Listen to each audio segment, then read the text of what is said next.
Welcome to the Price Sell Paint podcast. Today we are joined by Seth Peek of Peek Painting in California. Seth is a really interesting guest. Not only does he have his own very successful painting company, he also has his own real estate company, and he's currently running for local office. Seth has some amazing insights in the painting industry. We're excited to get started. Welcome to Price Sell Paint, the go-to podcast for painting contractors and sales professionals in the painting industry. Hosted by industry experts John Bryant and Michael Murray. This podcast is proudly powered by PaintScout, your partner in painting success. All right. Hey, everybody. Welcome to the Price Sell Paint podcast. John Bryant, Michael Murray here. We got Seth Peek from Peek Painting. And can you pronounce the place that you're from? Atascadero, which means like a mud hole, stuck in the mud. Atascadero. I love it. California. I love it in California. Yeah. So we're going to be having a great chat today about production rates, getting prices on site, getting back to customers. But before we do that, Seth, you were just recently in the news. So you want to? Yeah, I'm running for city council in Atascadero. There's 3 people running for 2 seats. I've been gathering all my endorsements.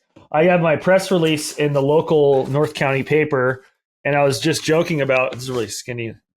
My right next to my article, they busted a bunch of, one of those that's a flamethrower, if you didn't know. There's Xanax, there's ketamine, Adderall, and then there's Seth Peek for city council.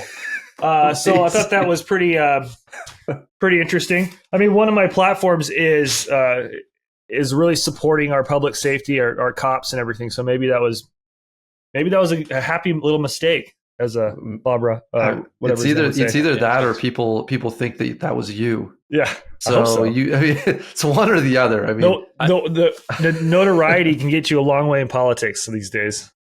Well, and I think if you just gave out one of those sweet hats to all of the voters in your area, it would be a shoo-in. I mean, John, you and I got to step up our wardrobe game here. We look like a bunch of schlubs. I mean, I look like I'm living in my basement, which is possible. You look like you're at the office, and Seth, you look like you're on the beach. So, and I want to emulate that, not what I'm doing. So it's good. Oh man, we got to learn the secrets right here. It's all good. So, well, let's get into it because I mean, geez, there's a lot here to cover, and I think there's things that we all agree on. But I'd love to get into kind of the nuances here we don't agree either. Let's start with this though. I mean, you've got a promise on your website. Let's start there. What do you actually, let's go before that. Let's hear a little bit of the story. Why are you in painting, all that kind of stuff? Okay. The short answer is my uncles and dad are painters. And so we were raised in it. So once I decided to start a business, it was kind of a no-brainer 7 years ago to start the framework of Peek Painting because I had the family influence and I had done it for a while. You know, I knew enough to be dangerous. I was painting houses wasn't necessarily leading because it was a 3-man company. So me and my boss and my other employee I was painting with another guy for a couple years before I started my business. Painted off and on in high school and college for my dad and uncle down in San Diego. John Ray, he owns Peek Brothers Painting now and Paint Green. He's a PCA member. I believe he uses PaintScout, Paint Green. Oh, yeah. John Ray's great. Yeah, so John Ray. All the cool kids do. I know. John Ray, side note to remind me to come back to that. John Ray bought the company from my Uncle John, and my Uncle John bought my dad out in 2006. So it's just so Peek Brothers Painting still exists in San Diego.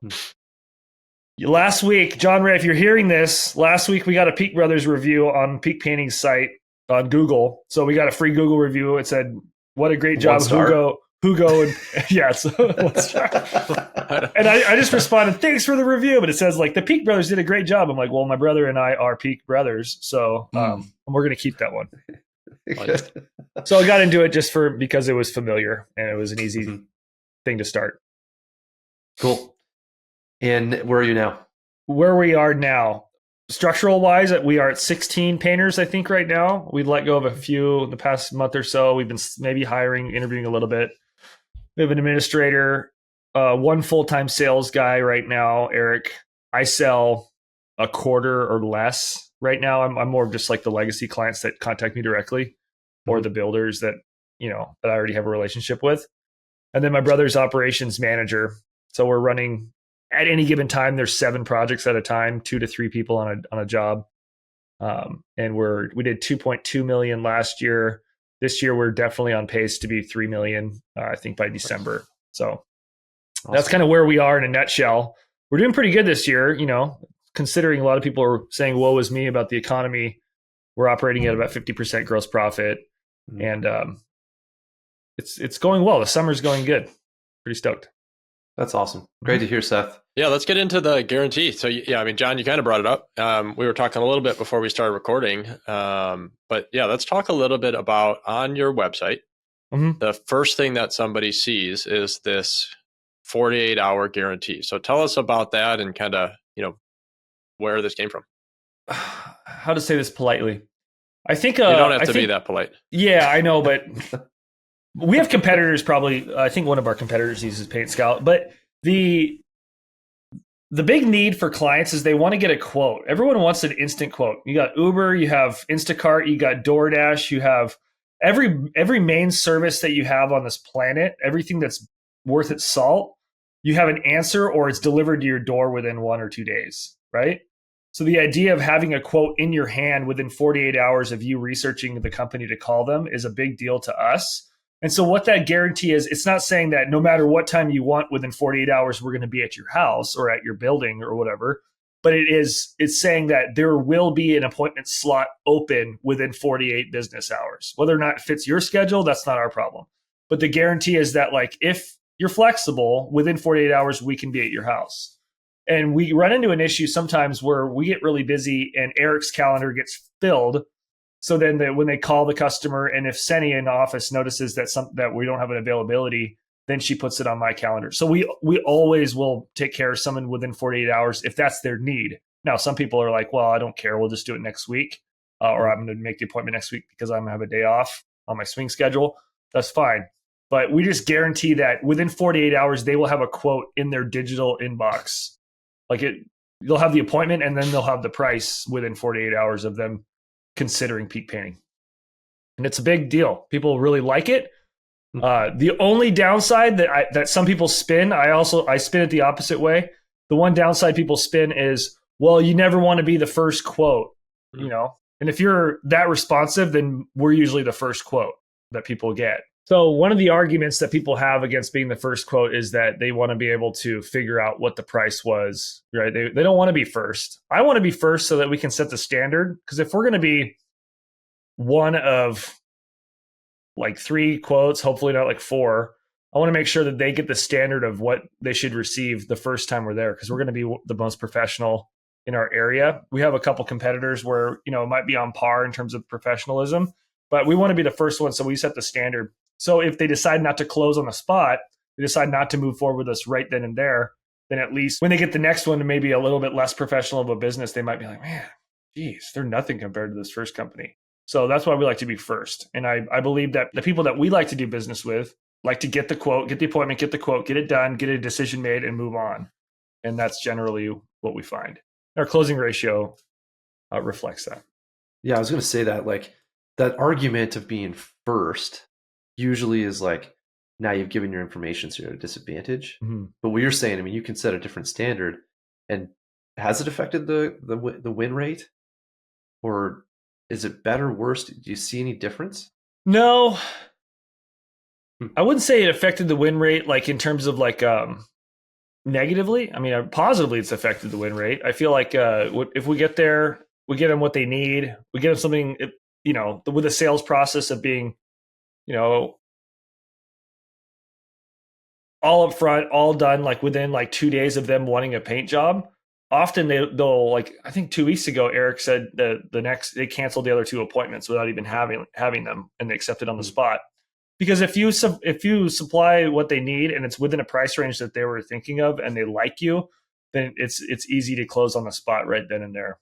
Or at least they have the inclination in their mind, like, we're going to go with these guys, but I'm at least going to get the other quotes just to kind of compare the price or something, Yeah. Yeah, I totally agree. Yeah, and I think we, in our industry, like, the expectations of most homeowners is pretty damn low. Like, they expect, when I fill out a form or I call and leave a voicemail, because they don't expect us to actually answer the phone, of course, that somebody might get back to me maybe within a few days. And it's just like, now all of a sudden you guys have a great experience where we can get out to your house and get you a quote within the next 48 hours. Not you're going to hear back from somebody in 48 hours if you leave us a voicemail. Right. Yeah, I think that's like, we've all heard that. Like, oh, you got to call everybody back within 24 hours. So it's like, please, for the love of God, if you're taking 24 hours to call somebody back who wants a quote, like, you need to just go work at a company as an employee. Please stop. That's why we took our phone numbers off of our vehicle. I mean, we want people to go and just book instant quote. Yeah. And so I think you're just giving somebody a great experience right from the beginning. I can imagine that it's just like, that is a high bar for your competitors to have to meet. And it's just like, yeah, to your point, you're just like, yeah, good luck. Like, this is what we're going to do. And let's, keep up, raise the standard of the industry. And I think one of our main competitors, we hear it often, good for them but I've heard from numerous times, like, we're getting a quote from this other company in like a week and a half. And I just think that's irresponsible. But I also think that there's some businesses that operate where the salesperson's also the project manager. So maybe they're only running 1 or 2 quotes a day because they're also like running all the crews. And I think that's probably the reason, because I don't understand how you can get that many leads with multiple estimators to where you're a week and a half booked out. I mean, that's just a phenomenal amount of leads, especially in our area where I just know the market size. I mean, I know the size of their business. I know the size of my business. I know the size of, if we're not being able to respond like within a couple of days and for them to have a price, I just feel like it's, there's too many rooms for things to fall through the cracks. But yeah, I mean, people get busy, right? I mean, it's like, we just live in a distracted society. And we can talk about that, or we can just, deal with it and adjust accordingly. And that's really the only option we have. If you're going to buy something on the internet, right, and you're like, you ever go to a website and like, say you're buying an appliance? This is the perfect example because I just outfitted a kitchen for my house. And sometimes you have to click and put in your zip code and put in all the stuff, and then you maybe will get a price or someone will send you a quote. It's frustrating. Or you go to Lowe's.com or HomeDepot.com and just like, oh, there's the price. Boom, reserve it in the store. Like, what? If you're going, or like painters will go to a house, they'll measure everything. Like, all right, well, I'm going to go sit down at my computer and then I'll email you in a day or something your quote. I got to make sure my figures are all accurate so you get an accurate price. To me, I'm just like, what do they think customers think we do? Go back and like conjure spells on our desk and we're like, oh, we're going to, maybe this fascia board is different than the other one from last week. And maybe we should paint this door with an HVLP cup gun. And I got to figure out how much lubrication oil goes in the piston. So I need to make sure that's in my quote. But most of the time when you're painting a house, I can see, you're painting Target. Maybe you need to go sit down and figure out some more stuff. But if you're painting a house that's under $30,000, there's no reason why you shouldn't be able to just run the measurements, look at it, take pictures, count everything, and give them a price. I mean, it just, people like it. Customers love it when you're like, hey, here's the price. Hey, I'll see you later. I'll follow up with you since we didn't close it. Yeah, they love it. Yeah, it's shocking actually when you, like, for us, we've templated everything and everything's pretty quick. And so, our guys will get an estimate out. They'll walk around the house in 10 minutes, measure everything, come back, and here's your price. And the person's like, oh, you just guessed. I'm like, actually, no, we've fully priced out this job. It's like, how'd you do it? Like, well, show you. I'll show you my brother does this all the time. He closes an incredible, like, he wins an incredible rate. He just brings up the estimate and is like, here it is. And the person's like, that's what? And it's almost like this magical experience. Yeah. It's more magical than conjuring the spells, surprisingly. Yeah. It's a measuring wheel or a laser measure and like some computer software. It's, it is the experience that most people actually expect from everybody else except for like a home improvement industry. Yeah, but if you get a garage door guy come out to your house or a solar person come out to your house, they're going to tell you how much it costs before they leave. 100%. It's the age old thing. Like we learn, like our sales coach, we're in the Cardone kind of ecosystem with Great Cardone, like 10X. Yeah, you have to provide someone a price when you're in front of them. If you well, thanks for the consultation. So talk to you later. Like, I'm going to leave. I'm going to leave now. And then you think about like everything that just has happened. And so I'm going to call you back with like, remember all that stuff we talked about 2 days ago? Do you remember all that stuff? All right. So now here we're going to go over how much all that stuff costs. And they're going to go like, they don't remember all the cool details you told them. It's better just to go and show it to them.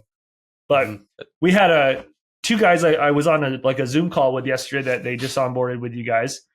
And they were asking me about like building a quote. So we went off these pictures and we just went off of my basic production rates, totally just doing it off of, all right, Skylar, what about this? How big is this? How many windows are there? How many doors are there? What's the railing like? Is it stained? Is it painted?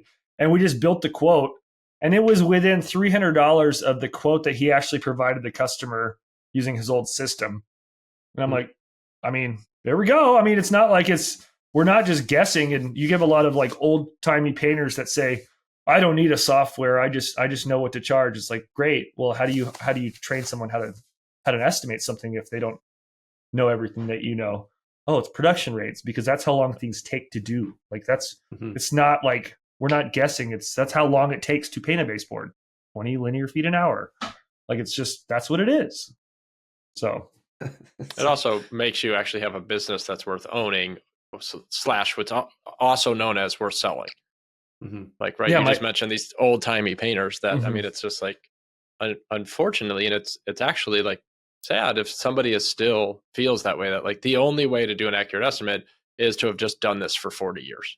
And I'm not saying the old timey painters, like, I'm not saying anything against in terms of like what you know and what I'm just saying, if you're talking about like progressing forward with getting like estimates and making higher sales rates and just getting things done, there's no other way to do it.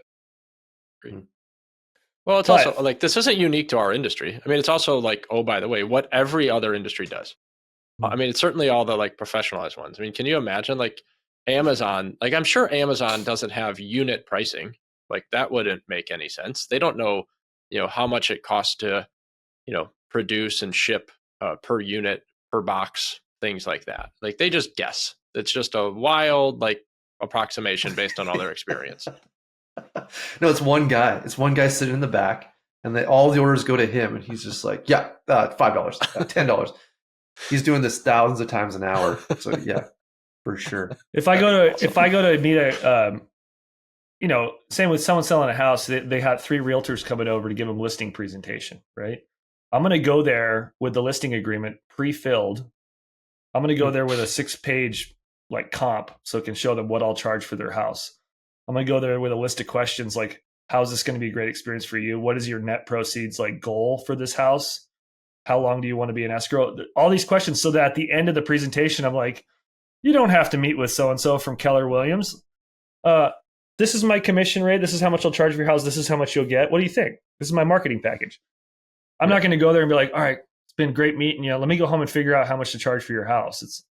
I don't know. Like, if you go to a car dealership and you're touring around, the guy's walking you around, showing you cars. You're like, I like the Lincoln Navigator with this package. He's like, all right, just go home. I'm going to figure up a quote, and then you can come back tomorrow. Yep. Yeah, I lived that experience. 2 weeks ago, I bought a new truck. And it was just like, I went there and I said, hey, this is what I'm looking for. Can you guys help or not? And they're just, this, that, what, you sure you don't want this other? I'm like, never mind. See you later. I'll just go to the next dealership. It's 15 minutes down the road. And I did. I went to like 5 dealerships, and they were like, yeah, we have what you want. It's like, great, get out the paperwork. Yeah. I've actually heard even like the best way to buy a vehicle, I know this is a bit of a tangent, but is to actually just call all the dealerships. Don't go there and just say, here's the truck I'm looking for. What's the price? I'm going to show up with this check for that amount, and I just want to take the vehicle. And they're like, well, we can't do that. It's like, well, I guess you know my business. Yeah. Sorry. Yeah. And so like it goes that far where it's actually like, we need to know the price up front. Like, we need to know what we're dealing with so we can have a real conversation with the customer. Because I think what I'm hearing is that when we go use this method of like, I'll get back to you in 2 days. Now they're going to ghost you. They're going to do whatever. They've made a decision, blah, blah, blah. They don't remember whatever. We've actually moved the stage, what could be a 1-stage process, into probably like a 3 or 4 stage, which no one actually really appreciates because they don't have time. Right. Like you said, Seth, it's like busy customers, the customers we want to deal with, the people that actually can afford us because they have they're quick at making decisions, this kind of stuff. Like, Yeah. they want the price. Let's Mhm. talk about the price, and then let's talk about the value. If it's a fit, great. If it's not, whatever, move on. But I 100% agree with that mentality. So I have a question. Yeah, go ahead, Michael. So Seth, let's go back to this 48 hours. So a couple of quick things. How many quotes per day does your sales rep do? And how long does one appointment typically take? 3 to 5, maximum would be 5. I would say 3 is probably average day. Okay. 4 maybe. They take an hour or less. Okay. Most of the time they take 40 minutes or 30 minutes or less. And everything here is like 40. If you're going from, it's very common to like leave an appointment, go do some follow-up calls for a half an hour, take a half an hour to get to your next destination, sit there for 10 minutes, do some other follow-up emails. There's a lot of like our process and like our sales that happens like on the go. Mm-hmm. Makes prospecting, sense. Dropping by. We do a lot of prospecting. We do a lot of bootstrapping. We do a lot of stop by, say hi, pop by, bring coffee, property managers, go to networking events. Like, so our me and my sales guy and the one I just let go, Stephanie, we're always out in the community. It's not just like waiting for leads. We're like self-generating like all the time. So that's definitely an expectation. Which is awesome. And which certainly, I'm sure people want to hear more about that. But just to like emphasize that point, somebody listening saying it's impossible to give everybody a quote in 48 hours. The only way I could do that is if, it's running ragged or whatever. And you just prove that like, not necessarily, we're just not taking 2 or 3 hours to do a quote. Mm-hmm. Right. To your point, it's like if you had to go to the customer's house, spend 30 to 45 minutes there, then come back to the office and put together a quote for 2 hours and then go and repeat that would be a system that you would have to wait a week or two to get an appointment. Right. Yeah. The most we're doing is 15 minutes prior, like the day before or the morning of. We'll go on Zillow. We'll go on Redfin. We'll look up the house. If there's any recent photos of the inside of the house, we'll start just making like quick notes just based on the pre-qualification call with the office or with the, we'll call them if it was an instant book, then the salesperson will call them like, hey, Mrs. Carruthers, says here you want interior painting. Are we doing the whole inside?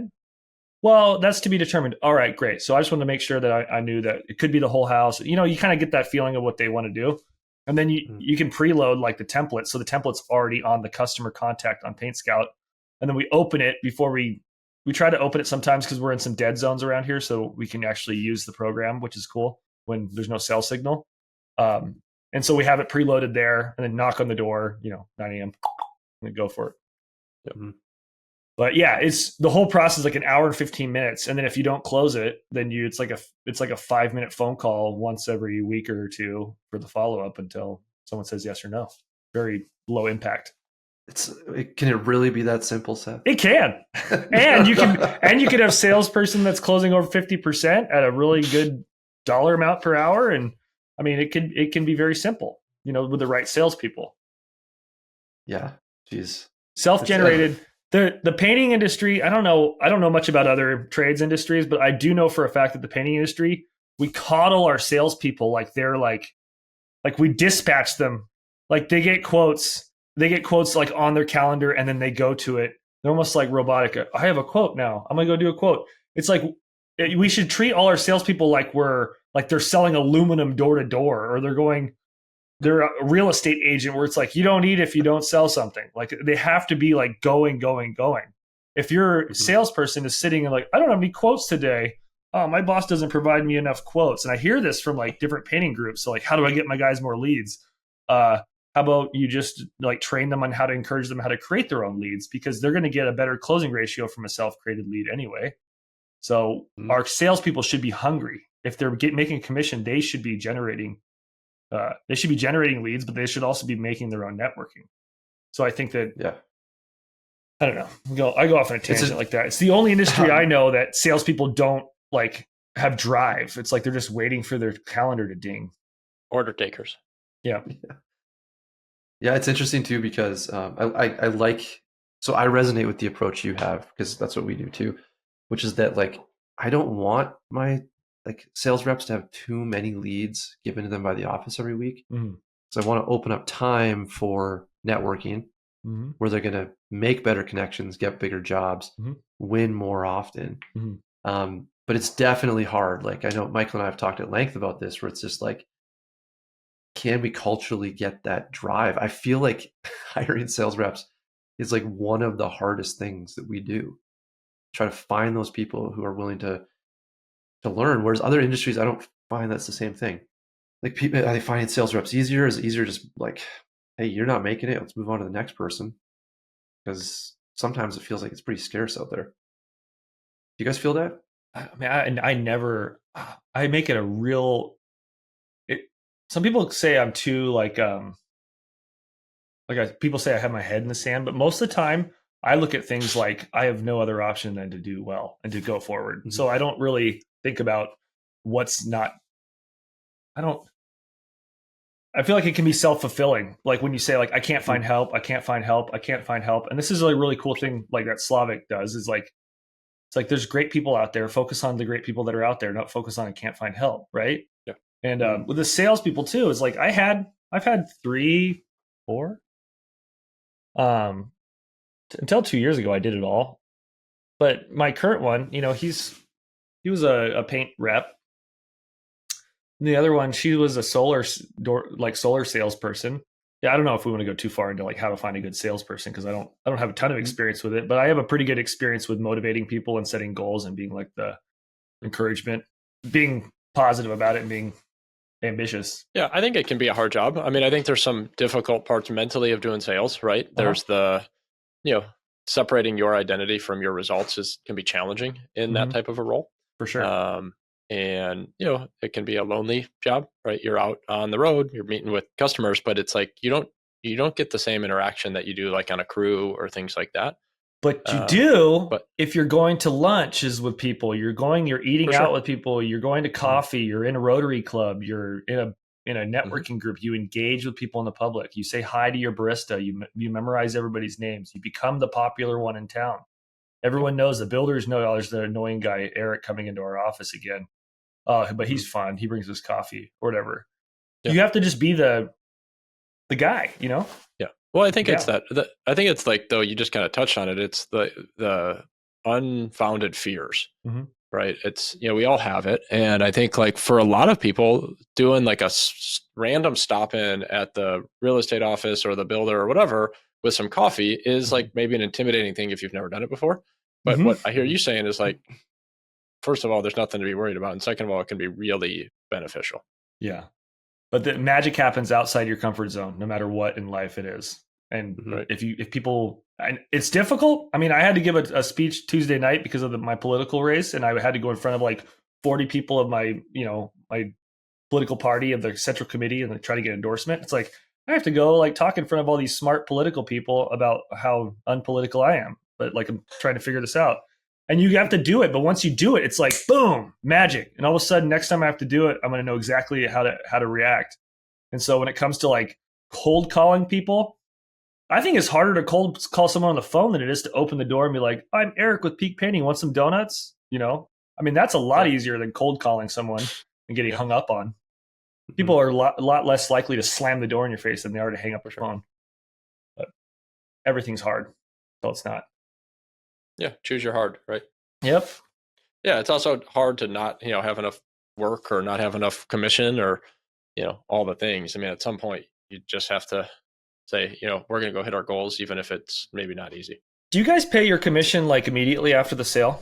No, we do not. We pay like a monthly bonus. So if we hit our goals for the month, we pay, and then everything over that, they get an additional commission. But it happens on a monthly check. Yeah, and we pay when the project's done. We don't wait for the project to be done to be counted, but we also don't pay like, a week or two after the sale's made necessarily. We were encouraged by my sales coach, Don Smith with True Expanse. He says, little plug there, Don. I know you'll probably watch this because I'll send you the link. Up, down. He said you have to hook people up immediately for the gratification to be like bam, bam, bam. You can have an agreement saying that if the job gets canceled, then that draw comes out of their check. But we started paying out the week after the deposit's paid. So if if I, or not me, obviously, but if Eric or Stephanie sold a job on Thursday for $10,000, then next Thursday, if the deposit's paid like that same day, then the next Thursday on their paycheck, they have $600 in their check, right? 6% of revenue. Yep. And it's like, well, if their commission's not based on gross profit, then I kind of, it was hard for me to figure out like, well, why would we wait till the job's finished? Because they're going to be more like, man, I just sold this job next week. I'm going to get $600. Let's go. Where's the next one? And they get that money fast. And so it'll be better. It's more motivating. That was impressed upon me. The jury's out, but Eric seems to be really working like for it. you, Seth? Like, has it been, like, have you been doing this for a little while now, or how's it going? No, it's the summer. This summer we switched over to doing the immediate payout. But the problem I had was for instance, when Stephanie decided to go back to solar, she had a lot of outstanding jobs, 15, 20 outstanding jobs that were like going to happen between August and October. And it's like, all right, well, I guess we'll just pay all those out in one big chunk. So it's the idea of like, when we're really successful and we're booking out like 3 months at a time, which happens like right now, we're booking in end of October, early November. The salesperson's selling it going like, all right, I mean, that's cool. I made a sale, but like, I don't get the money for 3 months. It kind of like, it's almost like the idea of like when you're at a meeting and the guys expect a bonus for certain things, certain behaviors, they just expect the bonus. It doesn't become as much of like a driving force as if you make the sale and then you get the money like right then. We'll see how it goes. You can ask me again in a year. Yeah. Because that situation of someone leaving, that's my concern, but yeah. I mean, I would say in general, I lean towards agreeing with, that as a concept of like, let's not wait to pay somebody because it can be demotivating, right? If, I don't want to separate like the activity from the reward too much because otherwise then we just forget like, wait, what was this for? And it can definitely be demotivating. So especially if someone's new working for you and they're going to wait like 2-3 months before you can do a draw system, but it's like, I don't know, just give them the money. They sold the job, give them the money. They did perform their act. Yeah. We operate off of like salary plus bonus plus commission. So it's slightly different. Somebody, it sounds like, Seth, do you guys do basically just like 100% commission with the draw, or is it no draw? Or do you have a salary? No, just 6% revenue. Yep. Yeah. So it's just, again, I don't think there's a right or wrong. I do think it, similar production rates, it's like you've got to figure out what's right for you and your company and your culture. If I was doing 100% commission like you guys are, I would tend to lean towards like pay that out as soon as possible. I don't care what rock star salespeople are doing in between quotes as long as they're making sales. And so I felt like I did do a base plus for my first salesperson. This is like 3 years ago, 2.5 years ago. And I felt like I resented him sometimes more because I would wonder like what he's doing all day. And like, if I'm paying you $20 an hour as a base salary, like you should be doing the X, Y. What do you mean you got soccer practice at 3 with your kid? Like I'm paying you full time. Like you can't do it. It became this thing where it's like a good salesperson, in my opinion, if I was in that role, I'd want 100% commission. And I'm not saying it just works for everybody else, but I want to attract people that are like me because I want them to be able to, jive with who I am. And I feel like people that are 100% commission are more on my level in terms of just hungry, get it, make some money, move on. I'm a realtor as well. So it's like, you don't get a base salary. I mean, I own the brokerage, so it's even worse. You pay for all the insurance and you pay for all the fees and everything. But if we bring a realtor on for us, it's like, I want them to go like, I need to sell a house so I can make some money. I'm not going to give them a salary and then be like, dude, where are you? You're 15 minutes late. Oh, what do you can't take another day off. You already had 2 days off this month. It becomes like a resentment for me. I'd rather just people produce and make money that way.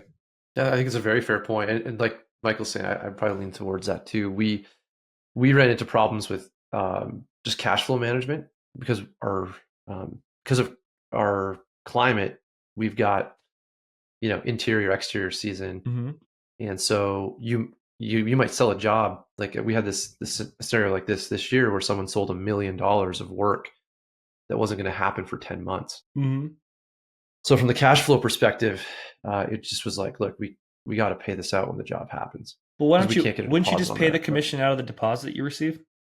It was commercial work. Oh, okay, that's different. So we don't pay up front for commercial and GC work. Exactly. So that was, I mean, a point, and maybe an important distinction is like GC, that kind of work. If you get the deposit, you're good. But if you don't, like, we're just like, we can't float this for you. Some GCs, some of our custom home builders, they'll pay us a deposit if we ask for it. But we have such a good relationship with like 3 of them that we don't do it. And it's a clear understanding. We know that if we're bidding off blueprints and then we submit the bid, it gets accepted. It's not a big deal. We're doing enough residential repaints to where it's not having that instant commission is not going to make or break. Gotcha. But yeah, no, I should make that distinction for sure. If we don't get a deposit, they don't get a commission. Yeah, so that's important. And has it worked out okay with, was it Stephanie leaving? Jobs are still happening, or we're it's actually nice because Eric's really hungry, and so now he's getting more quotes, and then I'm stepping in and doing some. So it was a weird start to the summer. I think talking to a lot of people, it's kind of a weird start in terms of like lead flow and just customers pulling the trigger. Not so much to sign up to do the work, but like to get the actual appointments was more difficult. So when we went down to 2, 1 estimator, 1 salesperson at the end of July, it really opened up the floodgates. And now he's just rocking and rolling. We're getting a lot of bookings this last couple of weeks. So it works out. He's really hungry to work his butt off. So yeah, cool. Mm-hmm. Very cool. Seth, so you mentioned a minute ago, like you have your own real estate company. I think it'd be cool to hear more about that. Like, one, like how do you balance, owning a painting company and doing other things? You're running for office, all the stuff. But also, like, how has the experience with the painting company helped in some of these other ventures that you're doing? Well, it's running a painting company, especially in the startup phase, is really takes a lot of energy. It takes a lot of drive, and I feel like if you can get through like what some would call like Death Valley, like $750,000 to like $1 million in revenue on a painting company, and then you're operating a decent company after the $1 million mark, then you really can do whatever. I mean, you've proven to yourself that you really can manage your time well and work hard. Some people, they get burnout. I wouldn't say I get burnout. Sometimes I have to like reset for half a day and I just won't do anything, or I'll just like go golf like with someone or whatever. But it's just a matter of, I've always been kind of like, I latch onto things and I just go for it. And it's hard to explain because I can't really explain how to have more grit and determination to somebody that doesn't have it. So now we're at a point where I'm not the one running every facet of the painting company. We have an admin. We have my brother who's operations manager. I'm sales manager. I oversee finances. And I was a salesperson full-time. Once I got off like the booking calendar, it was a lot easier, but I've been a realtor for 3 years, but I would mostly just take clients like as I got them, or I marketed or I networked and I got a new client. I would just fit them in wherever I could. Now it's sort of like half and half. So I might be in both. I'm in my real estate office right now. I was in the other office until 15 minutes before our call because it's busier. I wanted to come over here for the call. So I'm back and forth. They're 2 miles apart, but half my effort's painting and half my effort's real estate on any given day. And city council, I'm Rotary president, chamber board, all those other things just fit in. And I kind of see them as networking. So they are part of both jobs anyways. So they're, if I go to a chamber mixer, I go out to dinner with a bunch of people, I see everything as an opportunity, not so much to take advantage of my friends, but more of like an opportunity of how we can better serve each other, because there's no balance. I don't think balance is like a really, everybody says, oh, you should have work-life balance. I really think that survival as a human being is dependent on how much on a daily basis you can look out for yourself and your family and your friends. And so even on my days off, like if I go surfing or golfing with Dylan, or I'm at a CrossFit gym, inevitably one of us is talking about our business or our line of work. And you're just constantly doing something. So, and the easy answer to all that is I have no children and I'm almost 40. So I have a lot of time. Wow, we could have avoided all that explanation with just that. I know. When I tell people like I have no children, like, oh, that explains it. But it doesn't, because I know people that don't have any kids that are lazy as all get out, and they always say they want to change and they never change, and they want to grow a business, and then they just end up going out and drinking 2 nights in a row. They're hammered, wasted, and then they're hungover on Sunday. Then Monday's a slow drag. And so if you don't have like self-discipline and drive, you can't get anywhere. And starting and running a successful business and starting another one and then doing other things, it requires you to be 100% on all the time in terms of like if you need to do something. So it's just a matter of always being on, but still having pockets of fun in between. It's all fun though. I mean, I enjoy what I do. So I'm going to change gears a little bit. We're going to start landing the plane here. We've been, talking for a little while. I know you've got probably, a lot of golf to go do and all these fun activities without any kids. John and I have no idea what that's like. So you've been doing this stuff for a little while. You mentioned, your family, your history. We see at all the PCA events and things like that. Like, where do you think the industry's headed? What kind of changes do you hope to see, or do you anticipate seeing in the next 3, 5, 10 years? Well, try not to be influenced by what I hear everybody else say online. Mm-hmm. The idea of like, oh, we're in a roll up stage and everyone's going to consolidate and everyone's going to get gobbled up. Could be. I think what we're seeing is it's going to be like, I'll let you know what I'm going to do. How about that? So Peak, I think you're going to see a lot of companies like mine where it's going to be multiple companies that are kind of under one umbrella, one service, like one offering. You have like companies like Amazon. Paris has it, right? So LF has like Paris Painting, Paris Roofing, and then they also collect painting companies too.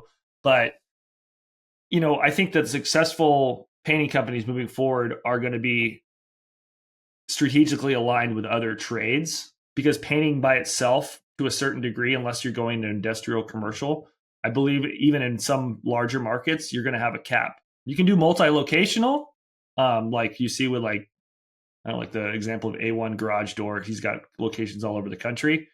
You might see that, but I think that I don't really see painting being like something large, like a MEP company, mechanical, electrical, and plumbing, because those can be huge government contracts. They're infrastructure based. Painting is still very often a wants over needs base. So I don't see it being like a large behemoth like HVAC or MEP kind of. Mm-hmm. But I really think that the successful painting companies will align themselves with strategic partners. I just so happen to own one, Peak Realty. We might have Peak Home Design Center or Design in-home design in like Peak family businesses where you're going to have like little arms, but it's all in one umbrella. You might have like a roofer that is aligned in a partnership. Here locally, you might have like a network of partners that share in some sort of profit scheme. I don't know. That's kind of what I'm thinking, like Peak family businesses and have like different arms in the future. But as a whole, I don't know. I think that painting is one of those things that's always going to have chucks and trucks, and they're always going to survive because there's always going to be people that, since it's a want more than a need often, they're just going to go with a guy that's more affordable. They don't care if it's less professional. I don't think we're ever going to see that go away like we have with like mechanical. Yeah, I generally agree. I would argue that even in like the HVAC and plumbing and stuff, you still, even though you have $50-100 million businesses, you still have the chuck in the truck in those industries too. Sometimes, but yeah, there's a lot higher percentage of the industry is being taken over by the bigger outfits and private equity backed companies and things like that. Mm-hmm. Yeah, I mean, we've talked about this before. A lot of it has to do with certification or licensing and liability at the end of the day. Yeah, California is pretty tough to be a painting contractor if you want to just start a company.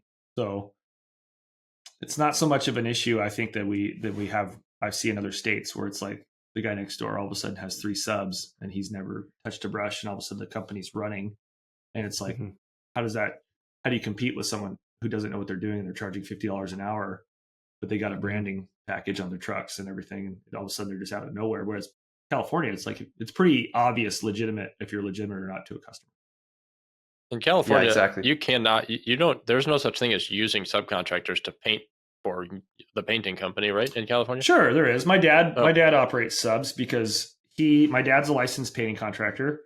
And then the 2 guys that work under my dad, like my dad gets them set up on jobs. They have their own painting contractors licenses, but they're all 60-some-year-old men that have known each other for 40 years. Got it. It's not common. I know Ron down in LA, Paint Tigers, he does a sub model. I mean, he finds people that are licensed subcontractors and he does it like that. it's definitely more challenging to find licensed people that only want to take 50%. Right. Got it. Yeah, that license is the key to John's point earlier. Makes sense. Yeah, and I think as it gets more difficult, right? Like California is an example, but I think that difficulty breeds more need for professionalization. Because like we, here in Canada, we have to get certified to do certain commercial work. And that certification is difficult. And so the only people that get it are the people who are actually professionalized, and therefore those become valuable companies because they've managed to get to the professionalization stage where they can actually get the work. And in a lot of cases, there's just not enough barriers yet. I hate to say it, but the industry is just, it's still like, the Wild West in a way. And until it starts pushing, that's my feeling at least. So I agree with you. I think that we're in a vacuum. We're in the paint industry, but there's a lot of industries that are in the Wild West. I mean, there's a lot of home services, home cleaners, landscapers, window washers. There's a lot of power washers. I mean, those are like painters, gutter cleaning. What else? I mean, there's just so many things that are in the same boat that we are, but we think that we're in this painting is just like this Wild West thing. But it's like, I think home services in general, unless you're infrastructure like MEP, we're all Wild West. Yeah. Unless we're building homes, we're a carpenter that's building a home. Just your random carpenters are probably, I would say, even less professional than painting companies. Some guy that replaces fascia on a house and rolls around in an old Ford Ranger, it's like the same thing. So I think anything home service wise, more than half of the service providers are unprofessional. And I think there's always room at the top, though. Going back to how we started this conversation, when you were talking about the use of technology in your company, and the 48-hour guarantee and things like that. That's what makes our industry go forward. I think that's more, that's becoming more and more the future of the industry, and it's happening at a quick pace. It's only going to happen faster and faster with artificial intelligence and things like that. We're companies out there that are still doing, a paper quote or, something along the lines of that, where it's like, I just walk in and I've done this before and I know that this room costs roughly $450, and if you want a quote, you just fill out like a form on our website and somebody gets back to you eventually. I think those companies won't exist in 5 to 10 years from now. There will still be the Chuck in the truck who the only way to get a hold of them is you just know somebody who knows somebody and you just text them and, they text you back a price. Yeah. But it's that middle tier, I think, is going to be eliminated, replaced. You know what? Cool. 45 minutes and we didn't talk once about production rates. I feel cheated. I feel cheated. As you should. Let's talk about production rates. I've got 5 minutes. So what do you know, Seth? Lay it on us. Never heard of it. Make them simple. Make them simple. Who are you talking to when you say that? I'm talking to people that have 16 production rates for different kinds of drywall, or they got they're overcomplicated to the point where it's this one's 105 square feet an hour, this one's 115 square feet an hour, this is 120 square feet an hour, this is 125 square feet an hour. What are we talking about? Are we talking about 15 minutes of difference? Just make it average. If you have a fast painter and a slow painter, just make it the 75th percentile of the gap. Right? Bring the slow, or the other way, right? So bring the fast painter, bring them down, slow them down, because the slow painter is going to bring them up. And in the end, they all equal out. And what's funny is that you have 7 crews like we have right now, and they all get the same quote. It's not like we favor, this quote's for this team because they're faster than that team. We priced it to be more competitive, so that has to move fast. No, we just priced it the same.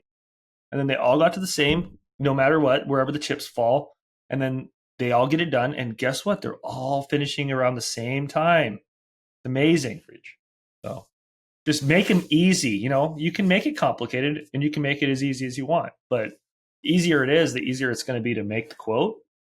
And you can always tweak it a little bit. It doesn't have to be overly complicated. Preach. Yeah. Yeah. I mean, we talk about this all the time. Yeah. It's people get hung up on that I got to get it perfect. Mm-hmm. And I think, we've talked about this before, where it's actually this like long-term view of business, where, you know what, like if you just give an end goal, I think it's called the Peter principle, where it's like the end goal actually is what matters. Now, you don't want to like run people through the gauntlet and be like, okay, it's 10 minutes and it's actually an hour. That's not fair. But if you give people a goal, the plan is what matters, the destination and the plan. And so, and then if you look at this over, like you said, the 7 crews over the year, guess what? Your business works out. It's strange. But if you focus on like that piece of fascia is going to be 15 minutes more and I can't get past that. Yeah. Oh my goodness. It's going to be painful to build a business. And another tip, I think I might have talked to you guys about this last PCA event. If you, and definitely a couple other guys, but if you have regular standard prep, just bake it into the actual painting production rate of the surface. You don't have to like train someone to like count every pinhole in a wall. Like standard prep is included in the drywall painting production rate. And then you can have a line item or an area, a production rate says like heavy fascia prep. And what that's going to do is just going to add a linear feet of prep for the fascia. So it's going to be like, if it's heavy prep, then it's an hour every 30 feet of prep extra. So I figured that out after a while. I was like, man, I've got too many line items in my quotes. Why don't I just include, I think John Ray was actually the one that told me that's the way he did it. Just if it's basic prep, just include it in the standard. So then we just have like power washing, masking, and then painting, and all the minimal basic prep is just in all the painting line items. But there's been a 5 or 6 guys in the past 2 weeks that have told me they're switching over to PaintScout, and 2 of them we met on a call yesterday, and I let them borrow my production rates from you guys. Awesome. One of your awesome staff ported it over there. Love Dude, it. Seth. That's amazing, man. And we should have another conversation specifically about production rates, because I know you get it. And that's fun just to dig into that, because simplicity is what matters. Using something like PaintScout to really drive that, get your price on the spot, serve your customers. This is what people need to hear. And I think we should keep chatting about it. So probably a good spot to wrap it up today, though. So Seth, thanks for being with us. Yeah, for sure. Really appreciate having you. Always good to chat. And guys, thanks for tuning into the Price Sell Paint podcast. This is always fun. Any comments, questions, leave them in the comments section, and we'll be happy to check those out. So thank you very much. And as always, have a great day. Awesome. Thank you, Seth. Vote for Seth. Yeah. All right.